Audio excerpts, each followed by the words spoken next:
And I don't want to just win it, I want to smash everyone in the process, you know, that's the goal. I want to do it in like a fashion that's... Well, my mom said when I was potty trained I could start jiu-jitsu, so like, okay, you know, when I got potty trained we just went immediately to jiu-jitsu. I'm going to push the pace so hard in every match, you know, every match I'm going to fight like it's the final, you know, because that's what I got to do against these guys. Will this be the finish? Switching to the transitions beautifully into Tye Ruotolo!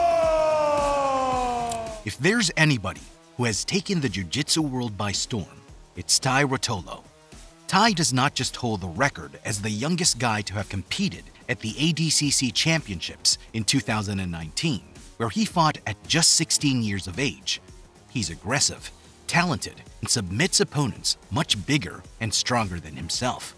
What's even more thrilling is that he's actually been smashing it since the very tender age of 3. Well, that's not something you see every day. My mama always told me I could be whatever I wanted.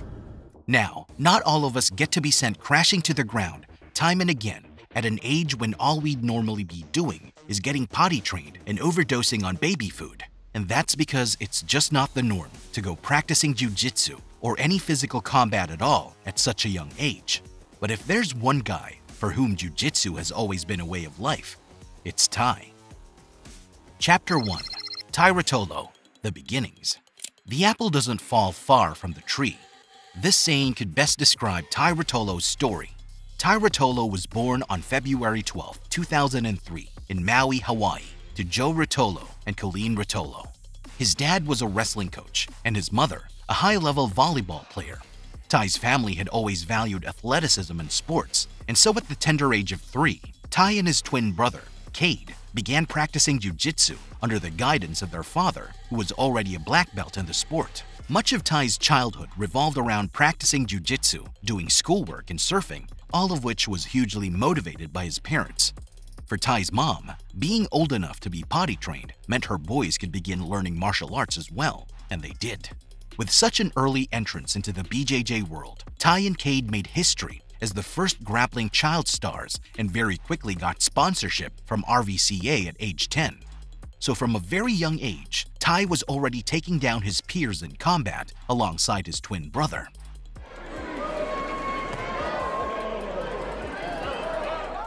Chapter 2. Kid and Juvenile Competitions. Tye began taking part in jiu-jitsu competitions at the age of 3 alongside his twin brother, Cade. Even as a kid, Tye would beat the odds to take on kids who were much bigger than himself, thanks to the encouraging push from his parents. And so he developed a knack for pinning down guys much bigger than himself early in the sport. Tye and Cade got even more popular when they decided to get their first taste of professional class no-gi action while at the East Coast ADCC trials in 2018.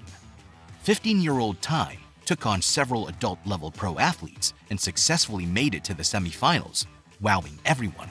Tye won several titles in the juvenile category, and at age 18, he had already bagged the IBJJF World Championship in 2019 and 2021, and the IBJJF European Championship in 2019.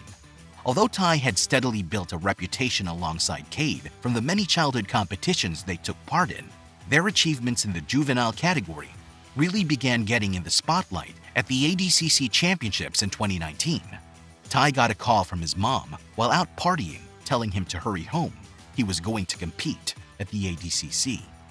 I was out partying and I got a call from my mom. She goes, get back here, you motherfucker. She goes, you got the invite to ADCC. You know, I couldn't believe it. I was like, wow. Chapter 3. ADCC Debut. Being just 16 years old and the youngest competitor at the time, Tye's very impressive performance was just too obvious to go unnoticed.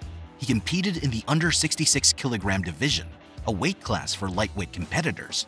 Bold and strong as his training had made him, Tye took on several experienced and highly skilled opponents, including Paulo Miao, who was already a multiple-time world champion in Brazilian Jiu-Jitsu at the time.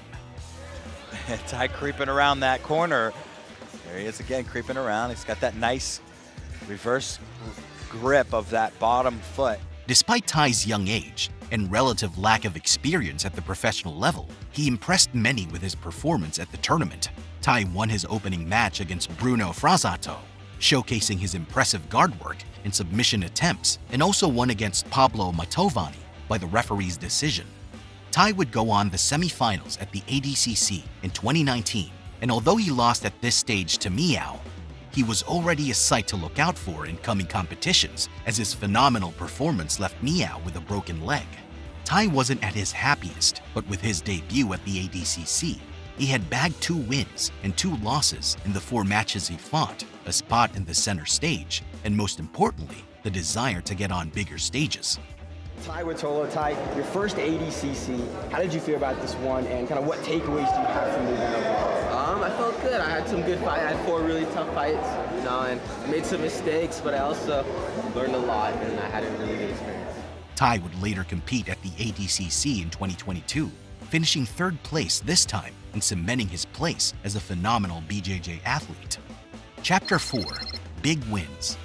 Quickly rising to the top, Tye made his debut appearance at the WNO Championship in October the following year, defeating Mikey Ryan by the referee's decision. Nikki was more experienced at the time and already held a black belt.